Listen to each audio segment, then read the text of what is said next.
Assalamualaikum warahmatullahi wabarakatuh. Saya Muhammad Aulia Firmansyah dengan NIM akhir 187 akan menjelaskan alur dalam sistem peradilan pidana menurut KUHP baru. Yang pertama, KUHP baru adalah Undang-Undang Nomor 1 Tahun 2023 tentang Kitab Undang-Undang Hukum Pidana yang menjadi dasar hukum material untuk menentukan perbuatan apa saja yang termasuk tindak pidana, siapa saja yang dapat dipidana, jenis pidana, tujuan pemidanaan, alasan pemaaf dan pembenar, dan ketentuan umum lainnya. Lalu KUHP baru ini berlaku sejak 2 Januari 2026. Selanjutnya ada sistem peradilan pidana.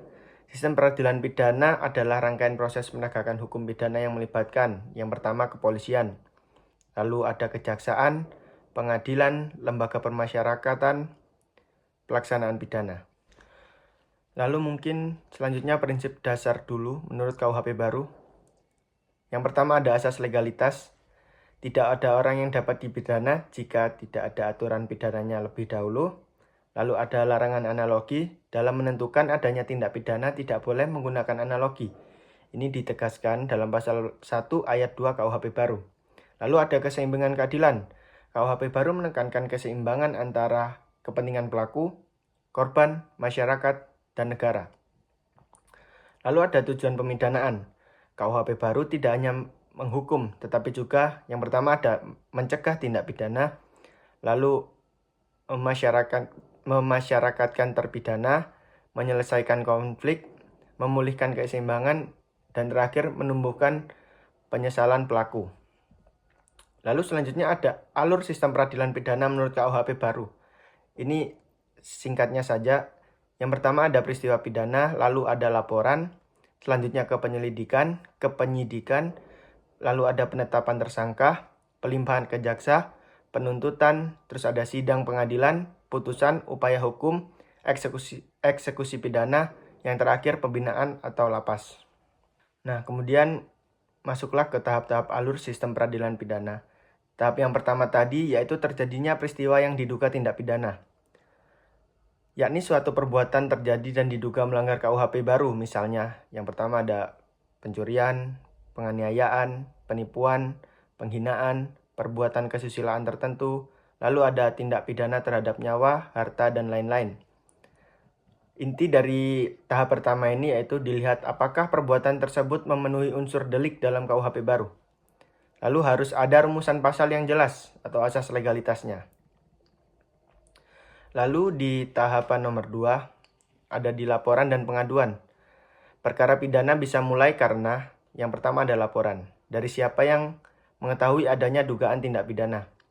Lalu ada pengaduan khusus untuk delik aduan, yaitu tindak pidana yang hanya dapat diproses jika ada pengaduan dari pihak tertentu.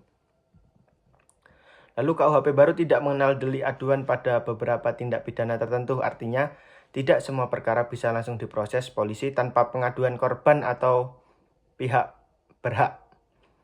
Lalu ada contoh delik aduan secara umumnya, beberapa tindak pidana kesusilaan tertentu, penghinaan tertentu, beberapa tindak pidana dalam lingkup keluarga atau relasi tertentu. Lalu selanjutnya ada di tahap penyelidikan. Penyelidikan adalah tahap awal untuk mencari tahu apakah benar ada peristiwa pidana, lalu apakah peristiwa itu layak naik ke penyidikan. Lalu penyidikan ini dilakukan oleh Polri. Kegiatannya itu menerima laporan pertama, lalu mencari informasi awal, klarifikasi, serta mengumpul data awal.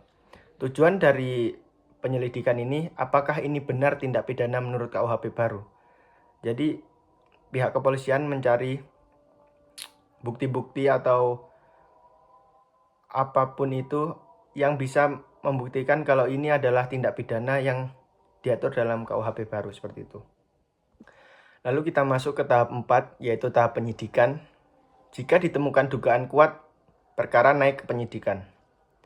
Yakni penyidikan adalah serangkaian tindakan untuk mencari bukti, membuat terang tindak pidananya, lalu menemukan tersangkanya. Dilakukan oleh Polri juga. Kegiatan utamanya yaitu pemeriksaan saksi, pemeriksaan korban, pemeriksaan ahli, penyitaan, penggeledahan, penangkapan jika syaratnya terpenuhi, penahanan jika syarat terpenuhi juga, lalu yang terakhir pemeriksaan tersangka. Pada tahap ini, penyidik harus mencocokkan unsur objektif tindak pidana, perbuatan akibat objek, lalu unsur subjektifnya, sengaja atau maksud niatnya, lalu ada kemampuan bertanggung jawabnya, serta ada atau tidaknya alasan pembenar atau pemaaf. Lalu di tahap kelima kita ada penetapan tersangka. Seseorang ditetapkan sebagai tersangka jika ada bukti permulaan yang cukup dan ada dugaan kuat keterlibatan dalam tindak pidana.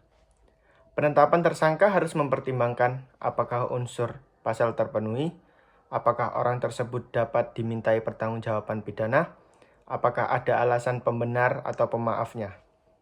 Kemudian tahap keenam adalah pelimpahan berkas ke penuntut umum atau jaksa.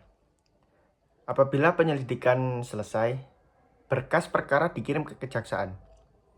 Lalu jaksa akan menilai apakah unsur tindak pidana terpenuhi, apakah alat bukti cukup, apakah pasal yang digunakan tepat menurut KUHP baru, serta apakah perkara layak untuk dituntut. Ada dua kemungkinan, yakni yang pertama, apabila berkas belum lengkap, dikembalikan ke penyidik untuk dilengkapi. Yang kedua, berkas lengkap atau yang biasa disebut P21, barulah bisa lanjut ke penuntutan. Lalu ada tahap ketujuh, yaitu penuntutan. Penuntutan adalah tindakan jaksa untuk melimpahkan perkara ke pengadilan dan meminta hakim memeriksa serta memutus. Dilakukan oleh jaksa penuntut umum, lalu dokumen utamanya adalah surat dakwaan. Lalu yang penting adalah surat dakwaan harus jelas, cermat, lengkap, serta memuat pasal KUHP baru yang didakwakan. Lalu jaksa tidak hanya melihat ancaman pidana, tetapi juga bisa mempertimbangkan tujuan pemidanaan, proporsionalitas, kepentingan korban, pemulihan, serta kemungkinan penyelesaian tertentu jika memungkinkan. Lalu ada selanjutnya tahap persidangan di pengadilan. Dilakukan oleh majelis hukum. Urutan umum sidangnya yaitu yang pertama ada pembacaan dakwaan, lantas eksepsi atau keberatan dari terdakwa atau penasihat hukumnya, pemeriksaan saksi-saksi, pemeriksaan ahli jika ada, pemeriksaan alat bukti lain, lalu pemeriksaan terdakwa, lalu ada tuntutan jaksa, selanjutnya ada pledoi atau pembelaan, ada replik, duplik, musyawarah majelis hakim, lalu yang terakhir ada putusan.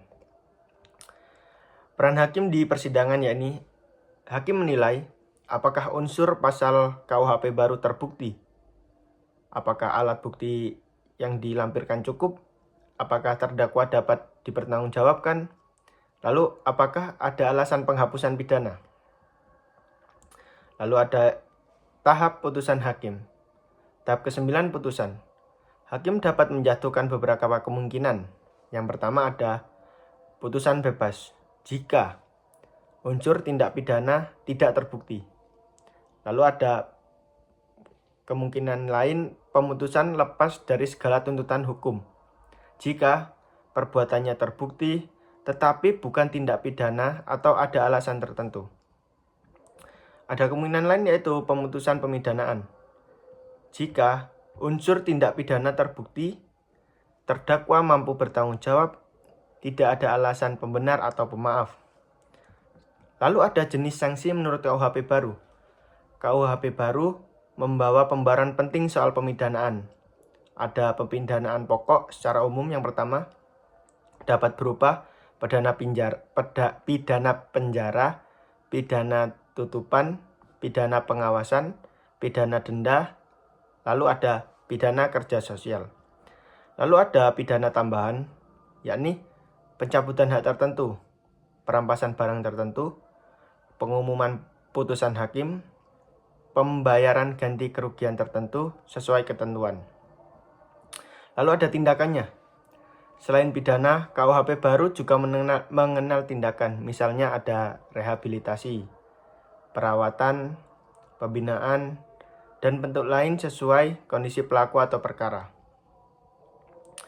KUHP baru lebih menekankan pemidanaan modern, bukan sekedar penjara seperti KUHP lama. Lalu ada upaya hukum. Setelah putusan, para pihak dapat menempuh yang pertama, upaya hukum biasa, banding atau kasasi. Lalu ada upaya hukum luar biasa, yaitu PK, peninjauan kembali. Tujuannya apa? Menguji kembali kebenaran putusan. Ada lagi memperbaiki kesalahan penerapan hukum, lalu menjamin keadilan. Hal ini diperlukan apabila di persidangan pengadilan lantas putusannya dianggap kurang memuaskan dari salah satu pihak, bisa melakukan banding, kasasi, ataupun peninjauan kembali. Lalu ada eksekusi putusan. Tahapan ini jika putusan telah berkekuatan hukum tetap atau inkrah, maka dilaksanakan oleh jaksa sebagai eksekutor. Bentuk eksekusinya yakni memasukkan terpidana ke lapas, memungut denda, melaksanakan pidana kerja sosial, melaksanakan pidana pengawasan, melaksanakan tindakan tertentu. Bentuk eksekusi ini telah saya jelaskan tadi di bentuk-bentuk hukuman dalam KUHP baru.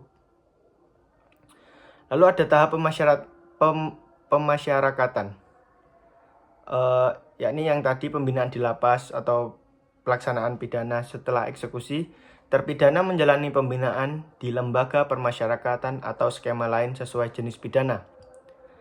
Sesuai semangat KUHP baru, yakni pembinaan bertujuan reintegrasi sosial, perbaikan perilaku, pemulihan keseimbangan, pencegahan pengulangan tindak pidana.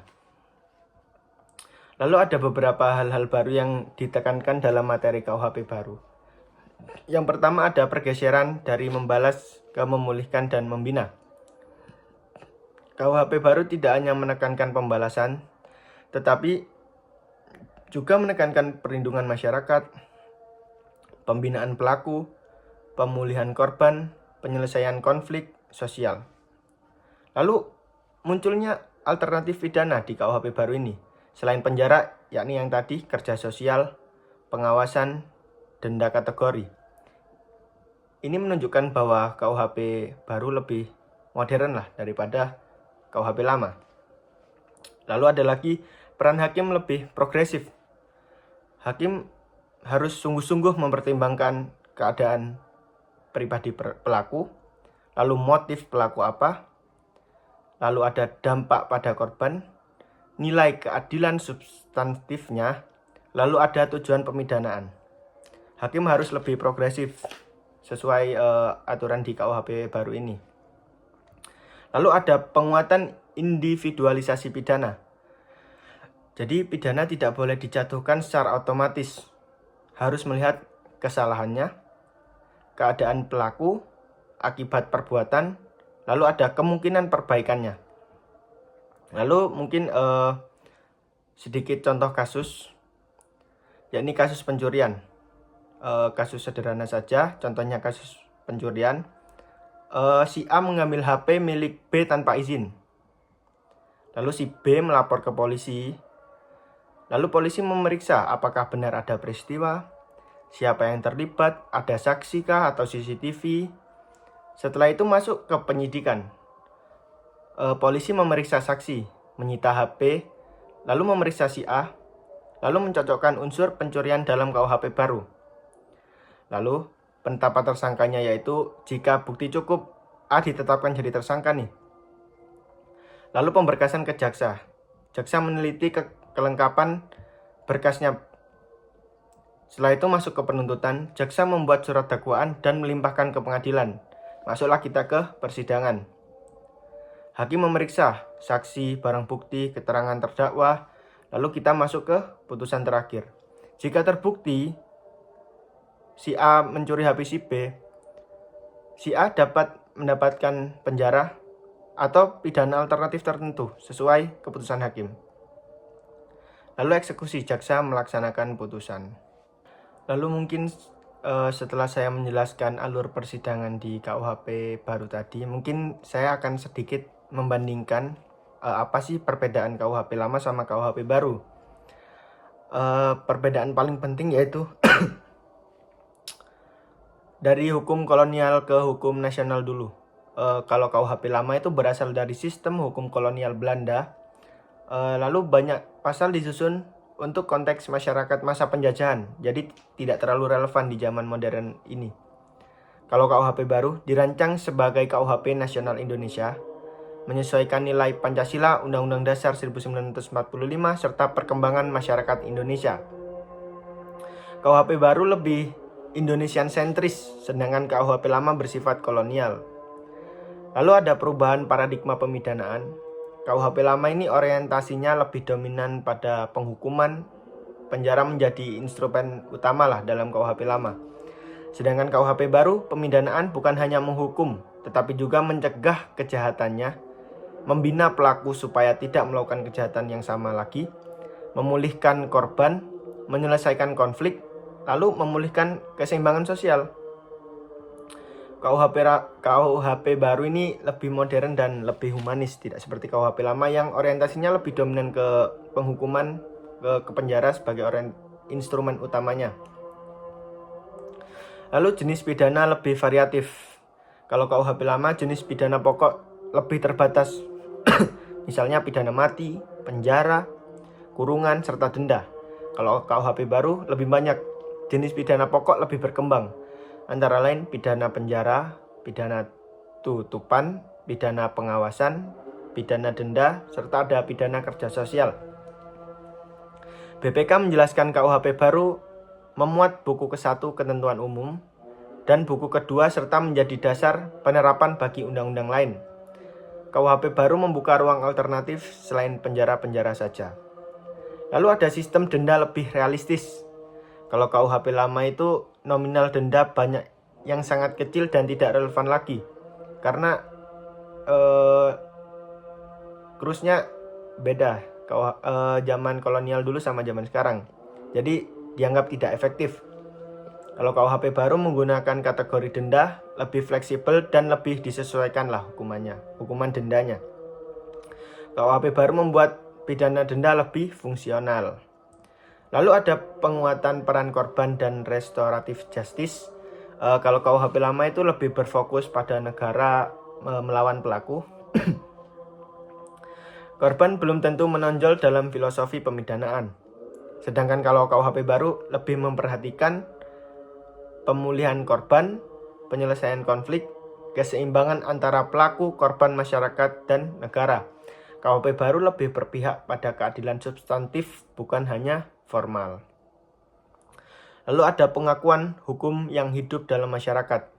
Kalau KUHP lama tidak mengatur secara tegas, sedangkan KUHP baru memberi ruang pada living law atau hukum yang hidup dalam masyarakat dengan batasan tertentu.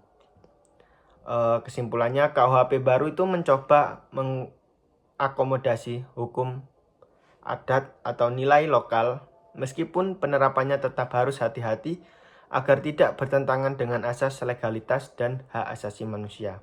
Selanjutnya mungkin ada persamaan KUHP lama dan KUHP baru.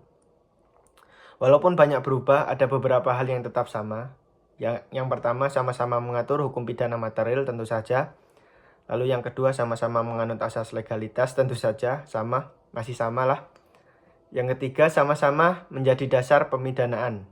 Hakim tetap harus melihat unsur delik, kesalahan, pertanggungjawaban pidana. Lalu ada sama-sama, nomor 4, sama-sama dibedakan dari hukum acara pidana. Lalu alur proses peradilan tetap diatur oleh KUHP, bukan oleh KUHAP, bukan oleh KUHP. Lalu kelebihan KUHP baru dibanding KUHP lama. Kelebihan KUHP baru ini lebih nasional dan tidak kolonial, tentu saja, karena Indonesian sentris, tidak seperti KUHP lama yang masih kolonial. Lebih sesuai perkembangan zaman, lebih humanis, memberi alternatif pemidanaan, lebih menekankan rehabilitasi dan restorasi, lebih sinkron dengan perkembangan hukum pidana modern, serta buku ke-1 juga menjadi pedoman untuk tindak pidana dalam undang-undang lain dan perda. Lalu ada beberapa kritik dan atau tantangan lah untuk KUHP baru ini. Beberapa kritik atau tantangan KUHP baru yaitu masih ada pasal-pasal yang dianggap kontroversial. Yang kemarin-kemarin tuh santet lah misalnya, gimana pembuktiannya dan lain-lain. Lalu ada potensi multitafsir pada beberapa rumusan. Penerapan living law yang sangat hati-hati, perlu sosialisasi besar-besaran kepada aparat dan masyarakat, karena tidak semua masyarakat tahu bahwasanya KUHP baru ini telah dilaksanakan menggantikan KUHP lama, serta butuh sinkronasi dengan banyak undang-undang pidana di luar KUHP, yang kemudian memang direspon lewat Undang-Undang Nomor 1 Tahun 2026 tentang penyesuaian pidana. Lalu mungkin yang terakhir, KUHP lama merupakan produk hukum pidana warisan kolonial Belanda yang selama puluhan tahun menjadi dasar hukum pidana Indonesia, namun banyak dianggap tidak lagi sesuai dengan perkembangan masyarakat. Sementara itu, KUHP baru melalui Undang-Undang Nomor 1 Tahun 2023 hadir sebagai pembaruan hukum pidana nasional yang lebih modern, berbasis Pancasila, dan menekankan keseimbangan antara kepentingan pelaku, korban, masyarakat, dan negara. Perbandingan paling menonjol terletak pada pergeseran paradigma dari penghukuman semata menuju pembinaan, pemulihan, dan keadilan restoratif, serta hadirnya jenis pidana alternatif seperti pidana kerja sosial dan pidana pengawasan. KUHP baru berlaku sejak 2 Januari 2026. Mungkin itu saja penjelasan saya tentang alur dalam sistem peradilan pidana menurut KUHP baru, serta sedikit perbedaan antara KUHP lama sama KUHP baru. Mungkin sekian. Saya mohon maaf apabila ada salah kata. Terima kasih. Wassalamualaikum warahmatullahi wabarakatuh.